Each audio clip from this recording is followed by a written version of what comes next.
Hello friends, welcome to Lavan's Kitchen and Craft.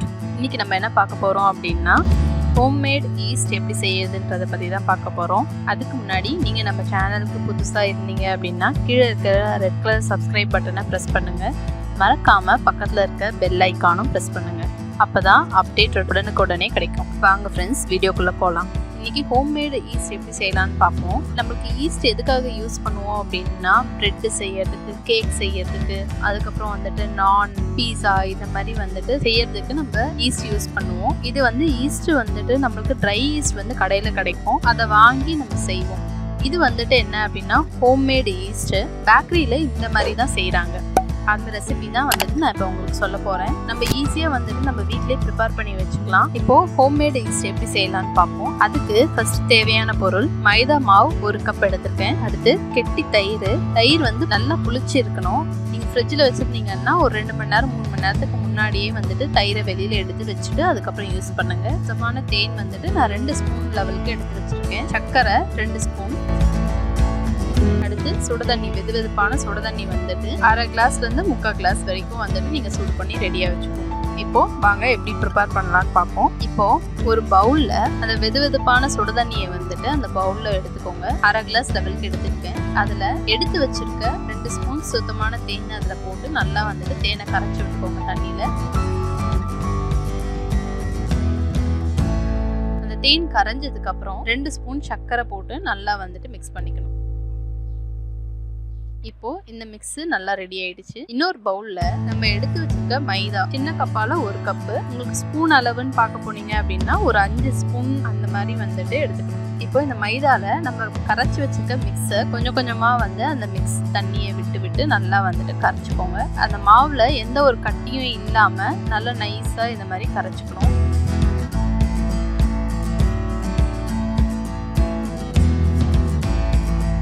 கரைச்சதுக்கு அப்புறம் நம்ம எடுத்து வச்சிருக்க கெட்டி தயிர், இந்த கெட்டி தயிரை நல்லா புளிச்சிருக்கணும். தயிர் புளிச்சிருந்தா தான் ரொம்ப நல்லது. அப்பதான் நமக்கு ஈஸ்ட் நல்லா ஃபார்ம் ஆகும். அந்த கெட்டி தயிரையும் அதில் போட்டு நல்லா மிக்ஸ் பண்ணி வைப்போம்.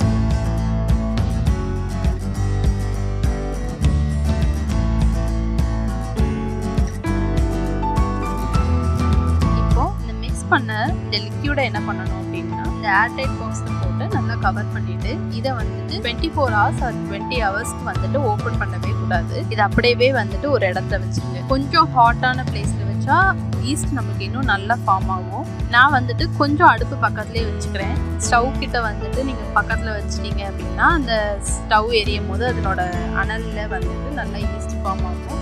அந்த டப்பா 24 ஹவர்ஸ்க்கு நம்ம திறக்கவே கூடாது. அப்போ தான் நம்மளுக்கு நல்லா ஈஸ்ட் ஃபார்ம் ஆயிருக்கும். கொஞ்சம் சூடான இடத்துல இல்லை வெயில் படுற இடத்துல அந்த மாதிரி நம்ம வைக்கலாம். கரெக்டாக 24 ஹவர்ஸ் மேலே ஆயிடுச்சு. இப்போ பாருங்க, இப்போதான் நான் ஓப்பன் பண்ணவே போறேன். நேற்று எடுத்து வச்சது. இதை பாருங்க, ஈஸ்ட் நல்லா ஆக்டிவேட் ஆயிருக்கு. நம்ம கடையில தான் ஈஸ்ட் வாங்கி ரெடியாக போடணும்னு அவசியம் கிடையாது. இந்த மாதிரி நீங்கள் ரெடி பண்ணி வச்சுட்டு கூட இதை ஃப்ரிட்ஜில் நீங்கள் ஸ்டோர் பண்ணி வச்சுட்டு அப்பப்போ நீங்கள் தேவையானது பேக் பண்ணிக்கலாம். பரோட்டாக்கு, நான்க்கு இதை யூஸ் பண்ணிக்கலாம். இது ஈஸ்ட் நல்லா இப்போ ஆக்டிவேட் ஆயிருக்கு. எவ்வளோக்கு எவ்வளோ நீங்கள் நல்லா புளிச்ச தயிர் யூஸ் பண்ணுறீங்களோ அவ்வளோக்கு அவ்வளோ ஈஸ்ட் நல்லா ஃபார்ம் ஆகும். இப்போது இதை யூஸ் பண்ணி நான் உங்களுக்கு மாவு பிசைஞ்சு காமிக்கிறேன். உங்களுக்கு நல்லா தெரியணுன்றதுக்காக நான் கண்ணாடி பவுடர் எடுத்துருக்கேன். அதில் மாவு போட்டு கொஞ்சோண்டு சர்க்கரை, தேவையான அளவு உப்பு, நம்ம மிக்ஸ் பண்ணி வச்சிருக்க ஈஸ்ட், நல்லா இந்த ஈஸ்ட்டை போட்டு தண்ணி விட்டு தேவையான அளவு நம்ம நல்லா பிசைஞ்சிக்கணும்.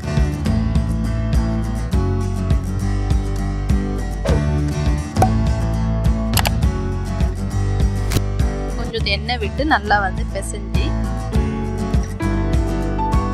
எனக்கு மாவு பாருங்க இந்த லெவலுக்கு. இப்போ மாவு ட்ரை ஆகாத இருக்கிறதுக்கு அதுக்கு மேலே ஆயில் அப்ளை பண்ணி இந்த பவுலை ஒரு 3 to 4 ஹவர்ஸ்க்கு நம்ம திறக்காத அப்படியே மூடி வச்சிருக்கோம். இப்போ எந்த லெவலுக்கு மாவு இருக்குன்றதை நீங்க பாத்துக்கோங்க. இவ்வளோ தூரம் நமக்கு மாவு அதிகமாகுதுன்றதையும் பாருங்க. இப்போ ஒரு சுத்தமான கிச்சன் டவல் யூஸ் பண்ணி இதை நான் கவர் பண்ணிடுறேன். உங்ககிட்ட ஏதாவது பேக் கவர் அப்படி இருந்ததுனாலும் நீங்க கவர் பண்ணிக்கலாம்.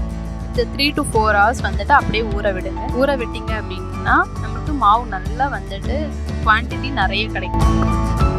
கரெக்டாக எனக்கு 3 ஹவர்ஸ் நான் விட்டு இப்போ ஓப்பன் பண்ணுறேன்.